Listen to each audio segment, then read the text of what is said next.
ನಮಸ್ತೆ, coffee with news ವಿಶೇಷ ಕಾರ್ಯಕ್ರಮಕ್ಕೆ ಸ್ವಾಗತ. ನಾನು ನೀತಿ ವೇಣುಗೌಡ. ಎಲ್ರಿಗೂ ಹೊಸ ವರ್ಷದ ಶುಭಾಶಯಗಳು. ಇವತ್ತು ಯಾವೆಲ್ಲ ಸುದ್ದಿಗಳು ಸಿಕ್ಕಾಪಟ್ಟೆ ಹೈಲೈಟ್ ಆಗಿದೆ, ಯಾವೆಲ್ಲ ದಿನಪತ್ರಿಕೆಗಳಲ್ಲಿ ಮುಖ್ಯವಾದಂಥ ಸುದ್ದಿಗಳು ಯಾವ್ದ್ಯಾವ್ದಿದೆ, ಇದೆಲ್ಲವನ್ನ ಈ ಅರ್ಧ ಗಂಟೆಯಲ್ಲಿ ಇವತ್ತು ಹೊಸ ವರ್ಷ ಆಗಿರುವಂಥ ಹಿನ್ನೆಲೆಯಲ್ಲಿ ಮತ್ತು ಜಾಸ್ತಿ ಸಮಯವನ್ನು ತೆಗೆದುಕೊಳ್ತಾ ಇದ್ದೀವಿ. 1 ಅವರಲ್ಲಿ ನಿಮ್ಮ ಮುಂದೆ ಎಲ್ಲವನ್ನ ಇಡ್ತಾ ಹೋಗ್ತಾ ಇದ್ದೀವಿ. ಅದಕ್ಕಿಂತ ಮುಂಚೆ ಈ ಹೊತ್ತಿನ ಹೆಡ್ಲೈನ್ಸ್. 2020ಕ್ಕೆ ಬಾಯ್ ಬಾಯ್, 2025 ಹಾಯ್ ಹಾಯ್. ರಾಜ್ಯದಾದ್ಯಂತ ಹೊಸ ವರ್ಷ ಸಂಭ್ರಮ ಬಲು ಜೋರು. ಮಸ್ತ್ ಮಸ್ತ್ ಡ್ಯಾನ್ಸ್ನೊಂದಿಗೆ ವೆಲ್ಕಮ್.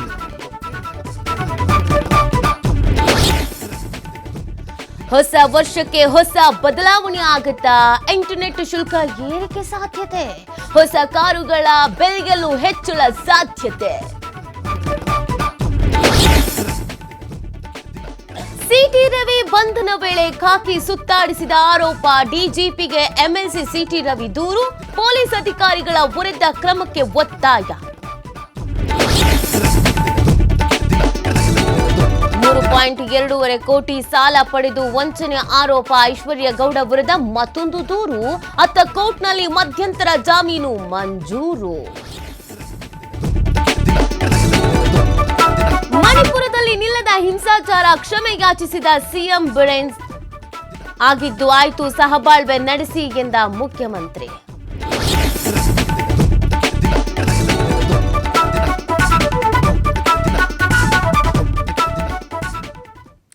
ಎಲ್ಲರೂ ಹೊಸ ವರ್ಷದ ಸಂಭ್ರಮ ಸಡಗರದಲ್ಲಿದ್ದಾರೆ. ನಿನ್ನೆ ರಾತ್ರಿ ಎಲ್ಲ ಸಿಕ್ಕಾಬಟ್ಟೆ ಎಂಜಾಯ್ ಮಾಡಿ 2025 ವೆಲ್ಕಮ್ ಮಾಡ್ಕೊಂಡಿದ್ದಾಗಿದೆ. 2025ಕ್ಕೆ 24ಕ್ಕೆ ಗುಡ್ ಬೈ ಹೇಳಿದ್ದಾಗಿದೆ. ಸೊ ಇವತ್ತಿನ ಪ್ರಮುಖ ಸುದ್ದಿಗಳು ಯಾವ್ದ್ಯಾವ್ದಿದೆ ಅಂತ ನೋಡ್ತಾ ಹೋಗೋಣ. ಮೊದಲ ಸುದ್ದಿ ಹೇಳೋದಕ್ಕೆ ನನಗೂ ಕೂಡ ಸ್ವಲ್ಪ ಬೇಜಾರಾಗ್ತಿದೆ. ಯಾಕಂದರೆ ಈಗ ತಾನೇ ಹೊಸ ವರ್ಷವನ್ನು ಪ್ರಾರಂಭ ಮಾಡ್ತಾ ಇದ್ದೀವಿ, ಎಲ್ಲವೂ ಹೊಸದಾಗಿದೆ, ಎಲ್ಲ ಅದ್ಭುತವಾಗಿರಲಿ ಅಂತ ಯೋಚನೆ ಮಾಡ್ತಾ ಇರಬೇಕಾದ್ರೇ ಬೆಲೆ ಏರಿಕೆಯ ಶಾಕ್ ಎದುರಾಗುವಂಥ ಎಲ್ಲ ಲಕ್ಷಣಗಳು ಎದ್ದು ಕಾಣಿಸ್ತಿದೆ. ಹಾಗಿದ್ರೆ ಏನಿದೆ ಇವತ್ತಿನ ಕನ್ನಡಪ್ರಭದ ಮೊದಲ ಸುದ್ದಿ? ಹೊಸ ವರ್ಷಕ್ಕೆ ಹೊಸ ಬದಲಾವಣೆಗಳು ಸಾಕಷ್ಟು ಆಗ್ತಾ ಇದೆ. ಇಂದಿನಿಂದ ಏನೇನಾಗುತ್ತೆ ಅಂತ ಗೊತ್ತಾದ್ರೆ ಬೇಜಾರಂತೂ ಖಂಡಿತ ಆಗತ್ತೆ. ನಿಮ್ಮ ಜೀವನದ ಮೇಲೆ ಪ್ರಭಾವ ಬೀರುವ ಪ್ರಮುಖ ಸಂಗತಿಗಳನ್ನ ಇವತ್ತು ನಾವು ಹೇಳ್ತಾ ಹೋಗ್ತಾ ಇದ್ದೀವಿ. 2024ಕ್ಕೆ ತೆರೆ ಬಿದ್ದು ಹೊಸ ವರ್ಷ 2025 ಆರಂಭವಾಗಿದೆ. ಹೊಸ ವರ್ಷದಲ್ಲಿ ಜಾರಿಗೆ ಬರ್ತಾ ಇದೆ ಕೆಲವೊಂದಷ್ಟು ವಿಚಾರಗಳು. ಈಗಾಗಲೇ ಸರ್ಕಾರ ಮತ್ತು ಖಾಸಗಿ ವಲಯ ಕಂಪನಿಗಳು ಘೋಷಿಸಿರುವಂತಹ ಹಲವು ನಿರ್ಧಾರಗಳು ಜನವರಿ 1ರಿಂದ ಅಂದರೆ ಇವತ್ತಿನಿಂದ ಮುಂದಿನ ದಿನಗಳಲ್ಲಿ ಜಾರಿಗೆ ಬರ್ತಾ ಇದೆ. ಈ ಪೈಕಿ ನಿತ್ಯ ಜೀವನದ ಮೇಲೆ ಪರಿಣಾಮ ಬೀರುವ ಒಂದಷ್ಟು ಬದಲಾವಣೆಗಳು ಕೂಡ ಆಗ್ತಾ ಇದೆ. ಹಾಗಿದ್ರೆ ಏನಪ್ಪ ಇದು, ಹೊಸ ವರ್ಷದ ದಿನಾನೇ ಈ ಥರ ಬೆಲೆ ಏರಿಕೆ ಅಂತ ಹೇಳ್ತಾ ಇದ್ದಾರೆ, ಆಲ್ರೆಡಿ ಎಲ್ಲಾನು ಜಾಸ್ತಿ ಆಗ್ಬಿಟ್ಟಿದೆ, ಇನ್ಯಾವ್ದ್ಯಾವ್ದ್ರದ್ದು ಬೆಲೆ ಜಾಸ್ತಿ ಆಗತ್ತೆ ಅಂತ ನೀವು ಯೋಚನೆ ಮಾಡ್ತಾ ಇದ್ರೆ, ಹೊಸ ಕಾರುಗಳ ಬೆಲೆ 4% ಏರಿಕೆ. ಈ ಹಿಂದೆ ಇದೆಲ್ಲ ಅನೌನ್ಸ್ ಆಗಿದ್ದು, ಬಟ್ ಜಾರಿಗೆ ಬರ್ತಾ ಇರೋದು ಇವತ್ತಿನಿಂದ, ಜನವರಿ 1ರಿಂದ ಅಂತ ಹೇಳಿದ್ರು. ನೀವೆಲ್ಲ ಮರ್ತಿರಬಹುದು, ಆದರೆ ನಾವು ಮರ್ತಿರೋದಕ್ಕೆ ಸಾಧ್ಯ ಇಲ್ಲ, ಅದಕ್ಕೆ ನೆನಪಿಸ್ತಾ ಇದ್ದೀವಿ. ಹೊಸ ಕಾರುಗಳ ಬೆಲೆ 4% ಏರಿಕೆ. Maruti Suzuki, Hyundai, Mahindra, MG, Kia, Audi, BMW ಕಂಪನಿಗಳು ಹೊಸ ವರ್ಷದಲ್ಲಿ ಕಾರಿನ ದರ 2% 4% ಏರಿಕೆಗೆ ಚಿಂತಿಸಿದೆ. ಕಚ್ಚಾ ವಸ್ತು ದರ ಏರಿಕೆ, ವೇತನ ಹೆಚ್ಚಳ ಕಾರಣವನ್ನು ಅವುಗಳು ಈಗಾಗಲೇ ನೀಡಿದೆ. ಇನ್ಯಾವ್ದ್ಯಾವ್ದ್ರ ಬೆಲೆ ಜಾಸ್ತಿ ಆಗ್ತಾ ಇದೆ? ATMನಲ್ಲಿ PF ಹಣ, ಕೇಂದ್ರೀಕೃತ ಪಿಂಚಣಿ ವ್ಯವಸ್ಥೆ ಜಾರಿ ಪರಿಣಾಮ EPF ಪಿಂಚಣಿದಾರರು ಇನ್ನು ಯಾವುದೇ ಬ್ಯಾಂಕಿನ ಯಾವುದೇ ಶಾಖೆಯ ATMಗಳ ಮೂಲಕ ಪಿಂಚಣಿ ಹಣವನ್ನು ಪಡೆಯಬಹುದು. ಜನವರಿಯಿಂದಲೇ ಈ ಸೇವೆ ಭವಿಷ್ಯ ನಿಧಿ ನೌಕರರಿಗೆ ಲಭ್ಯವಾಗಲಿದೆ. ಇದು ಏರಿಕೆ ಅಂತ ಅಲ್ಲ, ATMನಲ್ಲಿ PF ಹಣ ಸಿಗತ್ತೆ. ಇನ್ನೊಂದು, ಸಣ್ಣ ಫೋನಿನಲ್ಲಿ 10,000 ಕಳಿಸಬಹುದು. ಇಂಟರ್ನೆಟ್ ರಹಿತ ಫೀಚರ್ ಫೋನುಗಳಲ್ಲಿ ಈವರೆಗೆ 5,000 ರೂಪಾಯಿ ಇದ್ದ ವಹಿವಾಟಿನ ಮಿತಿ ಇನ್ಮೇಲೆ 10,000 ರೂಪಾಯಿಗೆ ಏರಿಕೆ ಮಾಡಲಾಗಿದೆ. ಇದರಿಂದ ಗ್ರಾಮೀಣ ಜನರಿಗೆ ಅನುಕೂಲ ಆಗುತ್ತೆ. ಸುಲಭವಾಗಿ ದುಪ್ಪಟ್ಟು ಹಣವನ್ನು ಕಳಿಸಬಹುದು. ಸ್ಮಾರ್ಟ್ಫೋನ್ ಇದ್ರೆ ಮಾತ್ರ ಹೆಚ್ಚಿನ ಹಣವನ್ನು ಕಳಿಸ್ಬೋದು.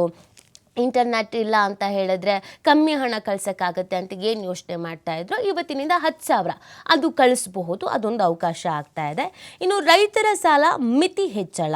ಪ್ರಸ್ತುತ 1.60 ಲಕ್ಷ ರೂಪಾಯಿವರೆಗೆ ರೈತರು ಖಾತರಿ ರಹಿತ ಸಾಲ ಪಡೆಯಬಹುದಾಗಿದ್ದು, ಈ ಮೊತ್ತವನ್ನು RBI 2 ಲಕ್ಷ ರೂಪಾಯಿಗೆ ಏರಿಸಿದೆ. ಜನವರಿ 1ರಿಂದ ಜಾರಿಯಾಗಲಿದೆ ಅಂತ ಈ ಹಿಂದೆ ಘೋಷಿಸಿತು. ಸೊ ಇವತ್ತಿನಿಂದ ಜಾರಿ ಆಗ್ತಾ ಇದೆ. ಇದರಿಂದ ರೈತರ ಕೃಷಿ ಚಟುವಟಿಕೆ ಚಟುವಟಿಕೆಗಳಿಗೆ ತುಂಬ ಅನುಕೂಲವಾಗಲಿದೆ, ಉತ್ಪಾದಕತೆ ಹೆಚ್ಚಾಗಲಿದೆ. ಇನ್ನು ಇಂಟರ್ನೆಟ್ ಶುಲ್ಕ ಏರಿಕೆ, ಇಲ್ಲಿ ಬೇಸರದ ಸುದ್ದಿ, ಕಾರ್ದು ಏರಿಕೆ ಆಗ್ತಾ ಇರೋದು, ಜೊತೆಗೆ ಇಂಟರ್ನೆಟ್ ಶುಲ್ಕ ಕೂಡ ಏರಿಕೆ ಆಗ್ತಾ ಇರೋದು. ಈಗ ಆಲ್ರೆಡಿ ಇಂಟರ್ನೆಟ್ ಶುಲ್ಕ ಅಂದಿದ ತಕ್ಷಣ ಎಲ್ಲರೂ ಹೌಹಾರಿರ್ತಾರೆ, ಅಯ್ಯೋ ಇನ್ನೂ ಎಷ್ಟಪ್ಪ ನಾವು ಕಟ್ಟಬೇಕಾಗತ್ತೆ ಅಂತ. ಲಾಭದ ಪ್ರಮಾಣ ಹೆಚ್ಚಿಸುವ ಸಲುವಾಗಿ ಇಂಟರ್ನೆಟ್ ಶುಲ್ಕ ಹೆಚ್ಚಿಸೋಕೆ ಟೆಲಿಕಾಂ ಕಂಪನಿಗಳು ಈಗಾಗಲೇ ಯೋಚಿಸಿದೆ. ಆ ಕಾರಣಕ್ಕಾಗಿ ಹಳೆಯ ಆಂಡ್ರಾಯ್ಡ್ ಆ್ಯಪ್ನ ಮೊಬೈಲ್ಗೆ ವಾಟ್ಸಪ್ ಸ್ಥಗಿತವಾಗಲಿದೆ, ಜೊತೆಗೆ ಫೀಚರ್ ಫೋನ್ಗಳಿಗೂ ಕೂಡ ಹೊಸ ಪ್ಲಾನ್ ಲಭಿಸಲಿದೆ. ಒಂದಷ್ಟು ಬದಲಾವಣೆಗಳನ್ನು ಮಾಡಲಾಗ್ತಾ ಇದೆ. ಇಷ್ಟು ಬದಲಾವಣೆಗಳು 2025ರಲ್ಲಿ ನಿಮಗಾಗಿ ಕಾಯ್ತಾ ಇದೆ. ಇವತ್ತಿನಿಂದಲೇ ಈ ಬದಲಾವಣೆಗಳು ಜಾರಿ ಆಗ್ತಾ ಇದೆ. ಸೊ ಅದನ್ನು ಯೋಚನೆ ಮಾಡಿ. ಒಂದು, ಹೊಸ ಕಾರಿನ ಬೆಲೆ 4% ಏರಿಕೆ ಆಗ್ತಾ ಇರೋದು, ಇಂಟರ್ನೆಟ್ ಶುಲ್ಕ ಏರಿಕೆ ಆಗ್ತಾ ಇರೋದು, ಇದು ನಿಮಗೆ ಹೊರೆ ಅಂತ ಅನ್ನಿಸ್ಬಹುದು, ಬಟ್ ಏನು ಮಾಡೋದಕ್ಕಾಗಲ್ಲ. ಇನ್ನೊಂದು, ATMನಲ್ಲಿ ಪಿ ಎಫ್ ಹಣ ಪಡ್ಕೊಳ್ಬೇಕು ಅಂತಂದರೆ ಸಾಕಷ್ಟು ರೀತಿಯಾದಂಥ ಕಷ್ಟಪಡ್ತಾ ಇದ್ರಿ, ಒಂದಷ್ಟು ಅಲ್ದಾಡಬೇಕಾಗಿತ್ತು. ಆದರೆ ATMನಲ್ಲೇ PF ಹಣ ಪಡ್ಕೊಳ್ಬಹುದು, ಇದೊಂದು ಬದಲಾವಣೆ. ಇನ್ನೊಂದು, ಸಣ್ಣ ಫೋನಿನಲ್ಲೇ 10,000 ಕಳಿಸ್ಬೋದು. ಇಲ್ಲಿವರೆಗೂ ಒಂದು 5,000 ರೂಪಾಯಿ ಮಿತಿ ಇತ್ತು.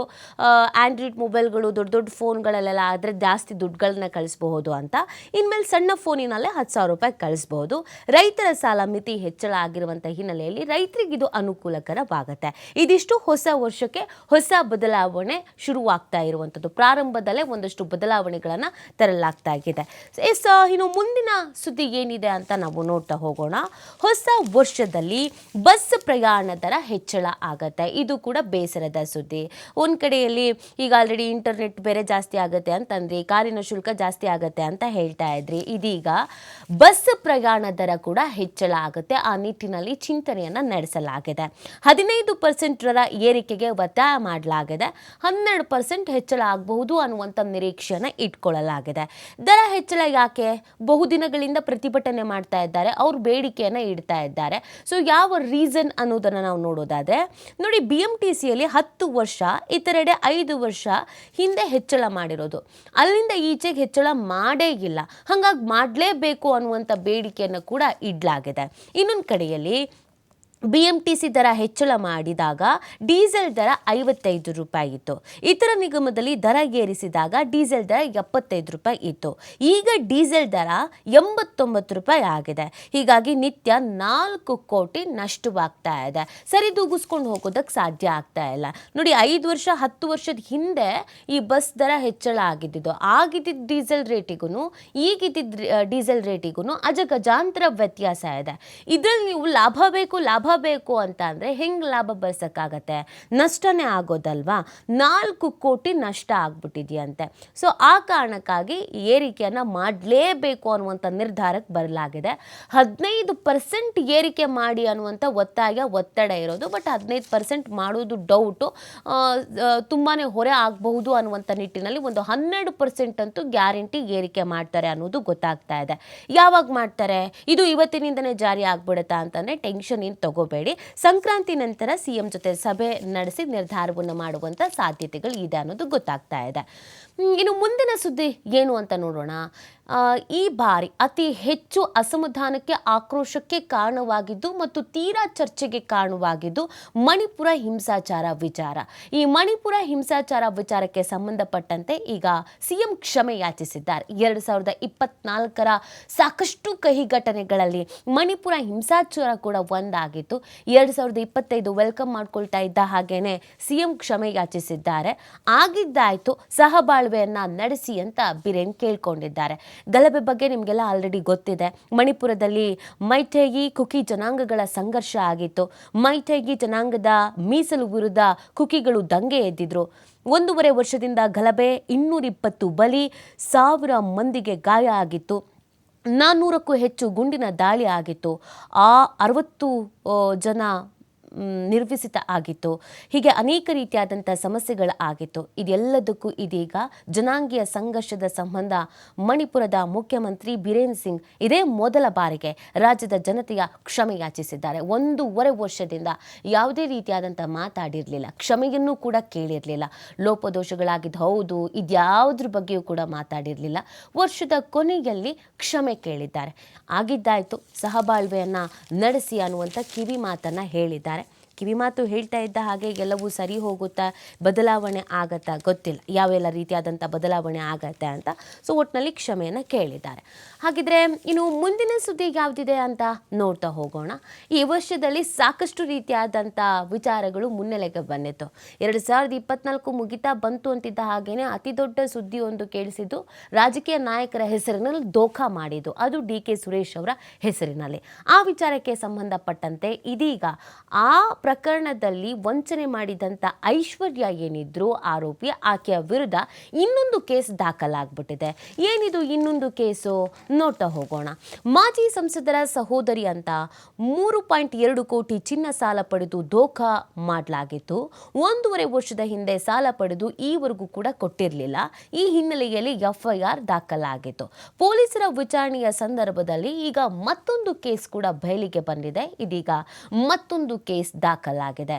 ಹಣ ಚಿನ್ನ ವಾಪಸ್ ಕೇಳಿದ್ದಕ್ಕೆ ಜೀವ ಬೆದರಿಕೆಯನ್ನ ಹಾಕಲಾಗಿದೆ. ಶಿಲ್ಪಾ ಗೌಡ ನೀಡಿದ ದೂರಿನ ಅನ್ವಯ ನಮ್ಮ ಮನೆಯ ಪಕ್ಕದ ರಸ್ತೆಯ ನಿವಾಸಿಯಾದ ಐಶ್ವರ್ಯ ಗೌಡ 2 ವರ್ಷದ ಹಿಂದೆ ನನಗೆ ಪರಿಚಯ ಆಗಿದ್ರು. ಈ ವೇಳೆ ನಾನು DK ಸುರೇಶ್ ಅವರ ತಂಗಿ ಅಂತ ಹೇಳ್ಕೊಂಡಿದ್ದ ಐಶ್ವರ್ಯ ಗೌಡ ನಾನು ಗೋಲ್ಡ್ ಬಿಸ್ನೆಸ್, ಚಿಟ್ ಫಂಡ್ ವ್ಯವಹಾರ, ವಿಲ್ಲಾ ನಿರ್ಮಾಣ, ರಿಯಲ್ ಎಸ್ಟೇಟ್ ವ್ಯವಹಾರ ಮಾಡ್ತಾ ಇದ್ದೀನಿ ಅಂತ ಹೇಳಿ ಧೋಖಾ ಮಾಡಿದ್ದಾರೆ ಅಂತ ಆರೋಪಿಸಲಾಗಿದೆ.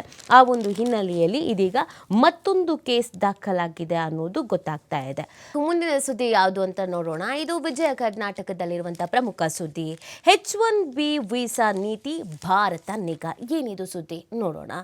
ಅಮೆರಿಕದಲ್ಲಿ H1B ವೀಸಾ ನಿಯಮಗಳಲ್ಲಿ ಹೊಸ ಬದಲಾವಣೆ ಸಾಧ್ಯತೆ ಹಿನ್ನೆಲೆಯಲ್ಲಿ ಅಲ್ಲಿನ ಪರಿಸ್ಥಿತಿಯನ್ನು ಕುರಿತು ಭಾರತವು ಸೂಕ್ಷ್ಮವಾಗಿ ಅವಲೋಕಿಸ್ತಾ ಇದೆ ಅಂತ ವಿದೇಶಾಂಗ ವ್ಯವಹಾರಗಳ ಸಚಿವಾಲಯ ತಿಳಿಸಿದೆ. ಭಾರತೀಯ ಉದ್ಯೋಗಿಗಳ ಹಿತಾಸಕ್ತಿಯನ್ನು ಕಾಪಾಡುವುದಕ್ಕೆ ಕೇಂದ್ರ ಸರ್ಕಾರ ಬದ್ಧವಾಗಿದೆ ಅನ್ನುವಂಥ ವಿಚಾರವನ್ನು ಕೂಡ ಇದೇ ಸಂದರ್ಭದಲ್ಲಿ ತಿಳಿಸಲಾಗಿದೆ. ಭಾರತೀಯ ಉದ್ಯೋಗಿಗಳ ಹಿತಾಸಕ್ತಿಯನ್ನು ಕಾಪಾಡುವುದರ ಜೊತೆಗೆ ಮಾಹಿತಿ ತಂತ್ರಜ್ಞಾನ ಕಂಪನಿಗಳಲ್ಲಿ ವಿವಿಧ ಶ್ರೇಣಿಯಲ್ಲಿ ಕಾರ್ಯನಿರ್ವಹಿಸುತ್ತಿರುವ ಭಾರತೀಯ ಉದ್ಯೋಗಿಗಳಿಗೆ ಪರಿಷ್ಕೃತ ನಿಯಮಗಳಿಂದ ಹಿನ್ನಡೆ ಆಗಲಿದೆಯೇ ಎಂಬ ಬಗ್ಗೆ ಭಾರತೀಯ ದೂತಾವಾಸ ಕಚೇರಿಯಿಂದ ಮಾಹಿತಿಯನ್ನು ಪಡೆದುಕೊಳ್ಳಲಾಗ್ತಾ ಇದೆ ಅಂತ ವಿದೇಶಾಂಗ ವ್ಯವಹಾರಗಳ ಸಚಿವಾಲಯದ ಮೂಲಗಳನ್ನು ಉಲ್ಲೇಖಿಸಿ ಮಾಧ್ಯಮಗಳಲ್ಲಿ ವರದಿಯನ್ನು ಮಾಡಲಾಗಿದೆ. ಜನವರಿಯಲ್ಲಿ ಅಧ್ಯಕ್ಷರಾಗಿ ಪದಗ್ರಹಣ ಮಾಡಲಿರುವ ಡೊನಾಲ್ಡ್ ಟ್ರಂಪ್ ಆಡಳಿತವು ಹೊಸ ಬದಲಾವಣೆಯನ್ನು ತಂದರೆ ಭಾರತೀಯರ ಹಿತಾಸಕ್ತಿಗೆ ಧಕ್ಕೆ ಆಗಬಹುದು ಅಂತ ಕೂಡ ಹೇಳಲಾಗ್ತಾ ಇದೆ. ಆ ನಿಟ್ಟಿನಲ್ಲಿ ಏನೆಲ್ಲ ರೀತಿಯಾದಂಥ ಕ್ರಮಗಳನ್ನು ಕೈಗೊಳ್ಳಬೇಕಾಗಬಹುದು ಅನ್ನುವಂಥ ನಿಟ್ಟಿನಲ್ಲಿ ಯೋಚನೆಗಳನ್ನು ಮಾಡಲಾಗ್ತಾ ಇದೆ. ಇದು ಕೂಡ ಒಂದು ಪ್ರಮುಖವಾದಂಥ ಸುದ್ದಿ ಆಗಿದೆ. ಇನ್ನು ಮುಂದಿನ ಸುದ್ದಿಯನ್ನು ನೋಡ್ತಾ ಹೋಗೋಣ. ನಿಮಗೆಲ್ಲ ನೆನಪಿರಬಹುದು, ಮರೆತಿರುವುದಕ್ಕೆ ಸಾಧ್ಯ ಇಲ್ಲ. ಸಾಫ್ಟ್ವೇರ್ ಇಂಜಿನಿಯರ್ ಅತುಲ್ ಸುಭಾಷ್ ಆತ್ಮಹತ್ಯೆ ಪ್ರಕರಣಕ್ಕೆ ಸಂಬಂಧಪಟ್ಟಂತೆಯೇ ಪ್ರಚೋದನೆ ನೀಡಿದ ಆರೋಪ ಹೊತ್ತಿರುವಂಥ ಅವರ ಪತ್ನಿ ನಿಖಿತಾ ಸಿಂಘನಿಯಾ ಅವರ ಜಾಮೀನು ಪಡೆಯೋಕೆ ದಾಳವಾಗಿ ತಮ್ಮ ಮಗುವನ್ನು ಬಳಸಿಕೊಳ್ಳೋದಕ್ಕೆ ಬಿಡಬಾರದು ಅಂತ ವಕೀಲ ಆಕಾಶ್ ಜಿಂದಾಲ್ ಹೇಳಿದ್ದಾರೆ. ನಗರದ 29ನೇ ಸೆಷನ್ಸ್ ನ್ಯಾಯಾಲಯವು ನಿಖಿತಾ ಸಿಂಘನಿಯಾ ಅವರ ಜಾಮೀನು ಅರ್ಜಿ ವಿಚಾರಣೆಯನ್ನು ಮುಂದೂಡಿದ ಬಳಿಕ ಸುದ್ದಿಗಾರರೊಂದಿಗೆ ಮಾತನಾಡಿದ ಆಕಾಶ್ ಜಿಂದಾಲ್, ಅತುಲ್ ಸುಭಾಷ್ ಅವರು ಆತ್ಮಹತ್ಯೆಗೂ ಮುನ್ನ ಮಾಡಿದ ವಿಡಿಯೋದಲ್ಲಿ ನಿಖಿತಾ ನ್ಯಾಯಾಂಗ ಪ್ರಕ್ರಿಯೆಯಿಂದ ತಪ್ಪಿಸಿಕೊಳ್ಳೋಕೆ ಮಗುವನ್ನ ಸಾಧನವಾಗಿ ಬಳಸಬಾರದು ಅಂತ ಉಲ್ಲೇಖಿಸಿದ್ದಾರೆ.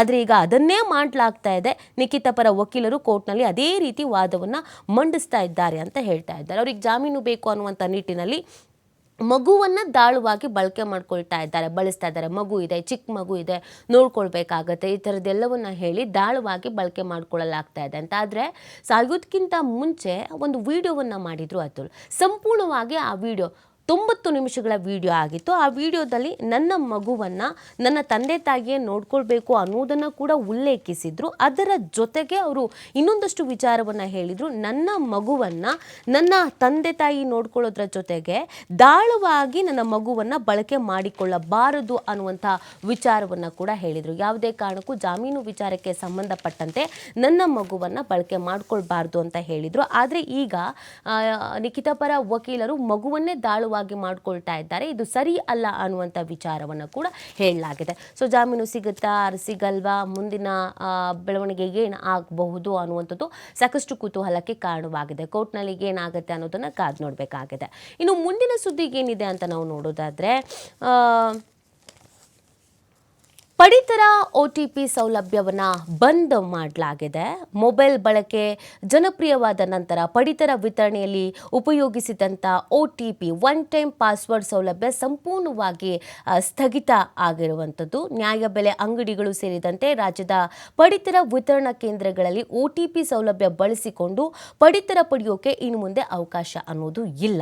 ಪ್ರತಿ ತಿಂಗಳು ಗ್ರಾಹಕರು ನ್ಯಾಯಬೆಲೆ ಅಂಗಡಿಗಳಿಗೆ ತೆರಳಿ ಬಯೋಮೆಟ್ರಿಕ್ ಅನ್ನು ನೀಡಿ ಪಡಿತರವನ್ನು ಇದ್ದಾರೆ. ಪಡಿತರ ಪಡೆಯೋಕೆ ಭೌತಿಕವಾಗಿ ಹಾಜರಾಗೋಕೆ ಸಾಧ್ಯವಾಗದೇ ಇರುವವರು ಆಧಾರ್ಗೆ ಜೋಡಣೆ ಮಾಡಲಾಗಿದ್ದ ತಮ್ಮ ಮೊಬೈಲ್ ನಂಬರ್ಗೆ ಬರ್ತಾ ಇದ್ದಂತ OTPಯನ್ನು ನೀಡಿ ಕುಟುಂಬದ ಸದಸ್ಯರು ಅಥವಾ ತಾವು ಸೂಚಿಸಿದವರ ಬಳಿ ಪಡಿತರ ಪದಾರ್ಥಗಳನ್ನು ತರಿಸಿಕೊಳ್ಳಬಹುದಿತ್ತು. ಹಲವು ದಶಕಗಳಿಂದ ಈ ಪದ್ಧತಿಯನ್ನು ಅನುಸರಿಸಿಕೊಂಡು ಬರಲಾಗ್ತಾ ಇತ್ತು. ಉಚಿತವಾಗಿ ವಿತರಿಸುವ ಪಡಿತರ ಪದಾರ್ಥಗಳನ್ನು ಗ್ರಾಹಕರ ಹೆಸರಿನಲ್ಲಿ ಮಧ್ಯವರ್ತಿಗಳು ಸಂಗ್ರಹಿಸುವುದನ್ನು ತಡೆಯೋಕೆ ಈ ರೀತಿಯಾದಂಥ ಯೋಜನೆಯನ್ನ ತರಲಾಗ್ತಾ ಇದೆ. ಅಂದರೆ ಅರ್ಹರು ಅಥವಾ ಫಲಾನುಭವಿಗಳಿಗೆ ಸಿಗಬೇಕಾಗಿದ್ದು ಇನ್ಯಾರಿಗೋ ಮಧ್ಯವರ್ತಿಗಳಿಗೆ ಸಿಗ್ತಾ ಇದ್ರು. ಅವರು 1 to double ರೇಟ್ ಹೇಳಿ ಅದನ್ನು ಮಾರ್ಕೆಟಲ್ಲಿ ಮಾರ್ತಾ ಇದ್ರು. ಆ ಥರದ್ದು ಆಗಬಾರ್ದು, ಅನಾನುಕೂಲ ಆಗಬಾರ್ದು ಅನ್ನುವಂಥ ನಿಟ್ಟಿನಲ್ಲಿ ಸೌಲಭ್ಯವನ್ನು ಬಂದ್ ಮಾಡಲಾಗಿದೆ ಅನ್ನೋದು ಗೊತ್ತಾಗ್ತಾ ಇದೆ. ಇನ್ನು 400 ಔಷಧಿಗಳ ಗುಣಮಟ್ಟ ಕಳಪೆ. ರಾಜ್ಯದ ಆಸ್ಪತ್ರೆಗಳಲ್ಲಿ ಬಳಸಲಾಗ್ತಿರುವಂಥ 400ಕ್ಕೂ ಅಧಿಕ ಔಷಧಗಳು ಪ್ರಮಾಣಿತ ಗುಣಮಟ್ಟ ಹೊಂದಿಲ್ಲ ಎನ್ನುವುದನ್ನು ರಾಜ್ಯ ಔಷಧ ನಿಯಂತ್ರಣ ಇಲಾಖೆ ನಡೆಸಿದಂಥ ಪ್ರಯೋಗಾಲಯ ಪರೀಕ್ಷೆಗಳಿಂದ ದೃಢಪಟ್ಟಿದೆ ಅನ್ನುವಂಥದ್ದು ಗೊತ್ತಾಗ್ತಾ ಇದೆ. ಬಳ್ಳಾರಿಯಲ್ಲಿ ಇತ್ತೀಚೆಗೆ ಸಂಭವಿಸಿದ ಬಾಣಂತಿಯರ ಸರಣಿ ಸಾವಿನ ಪ್ರಕರಣಕ್ಕೆ ಸಂಬಂಧಿಸಿದಂತೆ ಪಶ್ಚಿಮ ಬಂಗಾಳದ ಪಶ್ಚಿಮ ಬಂಗಾ ಫಾರ್ಮಾಸ್ಯೂಟಿಕಲ್ಸ್ ಕಂಪನಿ ಪೂರೈಸಿದ ರಿಂಗರ್ ಲ್ಯಾಕ್ಟೇಟ್ IV ದ್ರಾವಣವನ್ನು ರಾಜ್ಯದಲ್ಲಿ ನಿಷೇಧ ಮಾಡಲಾಗಿದೆ. ರಾಜ್ಯದ ಔಷಧ ನಿಯಂತ್ರಕರು ನಡೆಸಿದಂಥ ಪರೀಕ್ಷೆಯಲ್ಲಿ ಈ ದ್ರಾವಣದ 22 ಬ್ಯಾಚ್ಗಳು ಪ್ರಾಮಾಣಿತ ಗುಣಮಟ್ಟ ಹೊಂದಿಲ್ಲ ಎಂಬ ವರದಿ ಬಂದಿತ್ತು ಮತ್ತು ಪರವಾನಗಿ ಇಲ್ಲದ ಕಾರ್ಯನಿರ್ವಹಣೆಯನ್ನು ನಡೆಸಲಾಗ್ತಾ ಇತ್ತು. ರಾಜ್ಯದಲ್ಲಿ 37,000ಕ್ಕೂ ಅಧಿಕ ಖಾಸಗಿ ಔಷಧ ಮಳಿಗೆಗಳು ಕಾರ್ಯನಿರ್ವಹಿಸ್ತಾ ಇವೆ. ರಾಜ್ಯದ ಖಾಸಗಿ ಔಷಧ ಮಳಿಗೆಗಳನ್ನು ಇಲಾಖಾ ಅಧಿಕಾರಿಗಳು ನಿಯಮಿತವಾಗಿ ಪರಿಶೀಲನೆ ಮಾಡ್ತಾ ಇದ್ದಾರೆ. 24 ಔಷಧ ಮಳಿಗೆಗಳು ಪರವಾನಗಿ ಇಲ್ಲದೆ ಅನಧಿಕೃತವಾಗಿ ಕಾರ್ಯನಿರ್ವಹಿಸುತ್ತಿರುವುದನ್ನು 2 ವರ್ಷಗಳಲ್ಲಿ ಪತ್ತೆ ಮಾಡಲಾಗಿದೆ ಅನ್ನೋದನ್ನು ಕೂಡ ಹೇಳಲಾಗಿದೆ. ಇನ್ನು ಇದಕ್ಕೆ ಸಂಬಂಧಪಟ್ಟಂತೆಯೇ ಆರೋಗ್ಯ ಸಚಿವ ದಿನೇಶ್ ಗುಂಡೂರಾವ್ ಒಂದು ಸ್ಟೇಟ್ಮೆಂಟ್ ಕೊಟ್ಟಿದ್ದಾರೆ. ಮಾರುಕಟ್ಟೆಯಲ್ಲಿ ಲಭ್ಯವಿರುವ ಔಷಧಗಳ ಗುಣಮಟ್ಟದ ಬಗ್ಗೆ ನಿಗಾ ವಹಿಸಲಾಗಿದೆ. ಆಸ್ಪತ್ರೆಗಳಲ್ಲಿ ಬಳಸುವ ಔಷಧಗಳ ಮಾದರಿಗಳನ್ನು ಪರೀಕ್ಷಿಸಿ ಗುಣಮಟ್ಟ ಖಚಿತಪಡಿಸಿಕೊಳ್ಳಲಾಗ್ತಾ ಇದೆ ಅಂತ ಹೇಳಿದ್ದಾರೆ. ಸರಣಿ ಸಾವುಗಳು ಸಂಭವಿಸಿದ್ದು ನಿಮಗೆಲ್ಲ ಗೊತ್ತಿರುವಂಥ ವಿಚಾರ. ಬಾಣಂತಿಯರ ಸಾವು ಎಷ್ಟರ ಮಟ್ಟಿಗೆ ಆಘಾತವನ್ನು ತರಿಸಿತ್ತು ಅಂತ ಇವತ್ತಿಗೂ ಕೂಡ ಬಾಣಂತಿಯರು ಯಾವುದಾದ್ರೂ ಆಸ್ಪತ್ರೆಗೆ ಹೋಗಬೇಕು ಅಂತ ಅಂದರೆ ಹೆದರ್ತಾ ಇದ್ದಾರೆ. ಬೇಡ, ನಾವು ಹಾಸ್ಪಿಟ್ಲಿಗಂತೂ ಹೋಗಲ್ಲ, ಮನೇಲೇ ಇರ್ತೀವಿ ಅನ್ನುವಂಥ ರೀತಿಯಲ್ಲಿ ಹೇಳ್ತಾ ಇದ್ದಾರೆ. ಇದಕ್ಕೆಲ್ಲ ಕಾರಣವಾಗಿದ್ದು ಕೆಲವೊಂದಷ್ಟು ಮೆಡಿಸಿನ್ಗಳ ಬಳಕೆ ಮಾಡಿರುವಂಥದ್ದು. ಸೊ ಆ ಮೆಡಿಸಿನ್ಗಳಿಗೆ ಸಂಬಂಧಪಟ್ಟಂತೆ ಈಗ ನಿಷೇಧವನ್ನು ಹೇರಲಾಗಿದೆ ಮತ್ತು ಲೈಸೆನ್ಸ್ ಇಲ್ಲದೇನೆ ಕಾರ್ಯನಿರ್ವಹಿಸ್ತಾ ಇದ್ದಂಥ ಮೆಡಿಕಲ್ಸ್ಗಳಿಗೇನಿದು ಅದನ್ನು ಕೂಡ ಗುರುತು ಹಚ್ಚಲಾಗಿದೆ ಅನ್ನೋದು ಗೊತ್ತಾಗ್ತಾ ಇದೆ. ಇನ್ನು ಮುಂದೆ ಈ ಥರದ ಆಗಲ್ಲ, ಕಠಿಣ ರೀತಿಯಾದಂಥ ಕ್ರಮಗಳನ್ನು ಕೈಗೊಳ್ತೀವಿ ಅನ್ನೋದನ್ನು ಆರೋಗ್ಯ ಸಚಿವರು ಕೂಡ ಹೇಳಿದ್ದಾರೆ. ಹಾಗಿದ್ರೆ ಇನ್ನು ಮುಂದಿನ ಸುದ್ದಿಗೆ ಏನಿದೆ ಅಂತ ಕೂಡ ನಾವು ನೋಡೋಣ. ಪಾಲಿಕೆಯ ಛಲವಾದಿಪಾಳ್ಯ ವಾರ್ಡ್ನ ಮಾಜಿ ಸದಸ್ಯೆ ರೇಖಾ ಕದಿರೇಶ್ ಹತ್ಯೆ ಪ್ರಕರಣ 7 ಅಪರಾಧಿಗಳಿಗೆ ಜೀವಾವಧಿ ಶಿಕ್ಷೆಯನ್ನು ವಿಧಿಸಲಾಗಿದೆ ಅನ್ನೋದು ಗೊತ್ತಾಗ್ತಾ ಇದೆ. ಇದು 2021 ಜೂನ್ನಲ್ಲಿ ನಡೆದಂಥ ಒಂದು ಪ್ರಕರಣ. ಕಚೇರಿ ಎದುರೇ ಹತ್ಯೆ ಮಾಡಲಾಗಿತ್ತು. ಅಂಜನಪ್ಪ ಗಾರ್ಡನ್ ನಿವಾಸಿ ರೇಖಾ ಅವರನ್ನು ಬೃಹತ್ ಬೆಂಗಳೂರು ಮಹಾನಗರ ಪಾಲಿಕೆಯ ಛಲವಾದಿಪಾಳ್ಯ ವಾರ್ಡ್ನ ಮಾಜಿ ಸದಸ್ಯೆ ರೇಖಾ ಕದೀರ್ ಹತ್ಯೆ ಪ್ರಕರಣದ 7 ಆರೋಪಿಗಳಿಗೆ 71ನೇ ಸಿಟಿ ಸಿವಿಲ್ ಹಾಗೂ ಸೆಷನ್ ನ್ಯಾಯಾಲಯವು ಜೀವಾವಧಿ ಶಿಕ್ಷೆಯನ್ನು ವಿಧಿಸಿದೆ. ಜೊತೆಗೆ ದಂಡವನ್ನು ಕೂಡ ವಿಧಿಸಿ ಆದೇಶವನ್ನು ಹೊರಡಿಸಲಾಗಿದೆ ಅನ್ನುವಂಥ ವಿಚಾರ ಗೊತ್ತಾಗ್ತಾ ಇದೆ. ಇದು 2021 ಪ್ರಕರಣ. ಇದರಲ್ಲಿ ಪೀಟರ್, ಸೂರ್ಯ ಅಲಿಯಾಸ್ ಸೂರಜ್, ಸ್ಟೀಫನ್, ಹಾಗೆಯೇ ಪುರುಷೋತ್ತಮ್, ಅಜಯ್, ಅರುಣ್ ಕುಮಾರ್, ಸೆಲ್ವರಾಜ್ ಅಲಿಯಾಸ್ ಕ್ಯಾಪ್ಟನ್, ಇಷ್ಟು ಜನರಿಗೂ ಕೂಡ ಒಟ್ಟು 7 ಮಂದಿಯನ್ನು ಅಪರಾಧಿಗಳು ಅಂತ ಜೀವಾವಧಿ ಶಿಕ್ಷೆಯನ್ನು ವಿಧಿಸಲಾಗಿದೆ. ಇನ್ನು ಮುಂದಿನ ಸುದ್ದಿಯನ್ನು ನಾವು ನೋಡೋದಾದರೆ 2.25 ಕೋಟಿ ಮೌಲ್ಯದ ಡ್ರಗ್ಸ್ ಅನ್ನು ಜಪ್ತಿ ಮಾಡಲಾಗಿದೆ ಅನ್ನುವಂಥ ವಿಚಾರ ಗೊತ್ತಾಗ್ತಾ ಇದೆ. ಸಿಸಿಬಿ ಮಾದಕ ದ್ರವ್ಯ ನಿಗ್ರಹ ದಳದ ಕಾರ್ಯಾಚರಣೆ ಆರೋಪಿಯನ್ನು ಬಂಧಿಸುವಲ್ಲಿ ಯಶಸ್ವಿಯಾಗಿದೆ. ಹೊಸ ವರ್ಷದ ಪಾರ್ಟಿಗೆ ಡ್ರಗ್ಸ್ ಪೂರೈಕೆ ಮಾಡ್ತಾ ಇದ್ದಂಥ 6 ಮಂದಿಯನ್ನು ಸೆರೆ ಹಿಡಿಯಲಾಗಿದೆ ಅನ್ನೋದ್ರ ಬಗ್ಗೆ ಮಾಹಿತಿ ಸಿಗ್ತಾ ಇದೆ. ಹೊಸ ವರ್ಷದ ಸಂಭ್ರಮದಲ್ಲಿ ಸಡಗರದಲ್ಲಿ ಪ್ರತಿಯೊಬ್ಬರೂ ಕೂಡ ಇದ್ರು. ಅದಕ್ಕೆ ಅಂತ ನಿಗಾವನ್ನು ಇಡಲಾಗಿತ್ತು. ಸುಮಾರು 1 ತಿಂಗಳ ಹಿಂದೆನೇ ನಿಗಾವನ್ನು ಇಡಲಾಗಿತ್ತು ಪೊಲೀಸ್ ಇಲಾಖೆಯಿಂದ. ಈ ಥರದೊಂದಷ್ಟು ಪಾರ್ಟಿಗಳು ರಾಜಧಾನಿಯಲ್ಲಿ ಮೇಲೆ ಆಗತ್ತೆ, ಬೇರೆ ಬೇರೆ ಕಡೆಯಿಂದ ಮಾದಕ ವಸ್ತುಗಳನ್ನು ತರಲಾಗುತ್ತೆ ಅನ್ನುವಂಥ ನಿಟ್ಟಿನಲ್ಲಿ. ಅದೇ ರೀತಿಯಾಗಿ ಚೊಕ್ಕನಹಳ್ಳಿಯ ಅಪಾರ್ಟ್ಮೆಂಟ್ ಒಂದರಲ್ಲಿ ಮಾದಕ ವಸ್ತುಗಳನ್ನು ದಾಸ್ತಾನು ಮಾಡಿಕೊಂಡು ಮಾರಾಟ ಮಾಡ್ತಾ ಇದ್ದಂಥ ಡ್ರಗ್ಸ್ ಫೆಡ್ಲರನ್ನು ಸಿಸಿಬಿ ಮಾದಕ ದ್ರವ್ಯ ನಿಗ್ರಹ ದಳದ ಸಿಬ್ಬಂದಿ ಬಂಧಿಸಿದ್ದಾರೆ. ಯಲಹಂಕದ 31 ವರ್ಷದ ರಕ್ಷಿತ್ ಬಂಧಿತ ಆರೋಪಿ ಅನ್ನೋದು ಕೂಡ ಗೊತ್ತಾಗ್ತಾ ಇದೆ. ಮತ್ತೊಬ್ಬ ಆರೋಪಿ ತವನೀಶ್ ಅಲಿಯಾಸ್ ಈಶಾ ತಲೆಮರೆಸಿಕೊಂಡಿದ್ದು ಶೋಧ ಕಾರ್ಯವನ್ನು ಮುಂದುವರಿಸಲಾಗಿದೆ ಅಂತ ಪೊಲೀಸರು ತಿಳಿಸಿದ್ದಾರೆ. ಆರೋಪಿಯಿಂದ 3 ಕೆಜಿ 55 ಗ್ರಾಂನ ಹೈಡ್ರೋ ಗಾಂಜಾ, 16 ಕೆಜಿ ಗಾಂಜಾ, 40 LSD ಸ್ಕ್ರಿಪ್ಟ್ಸ್ ಮತ್ತು 130 gram charas, 2.23 gram MDMA crystal, 3 ತೂಕದ ಯಂತ್ರಗಳು, 2 ಮೊಬೈಲ್ ಫೋನ್ ಹಾಗೂ 1.5 ಲಕ್ಷ ನಗದು ಜಪ್ತಿ ಮಾಡಲಾಗಿದೆ. ಇವುಗಳ ಮೌಲ್ಯ 2.5 ಕೋಟಿ ಅಂತ ಅಂದಾಜಿಸಲಾಗಿದೆ.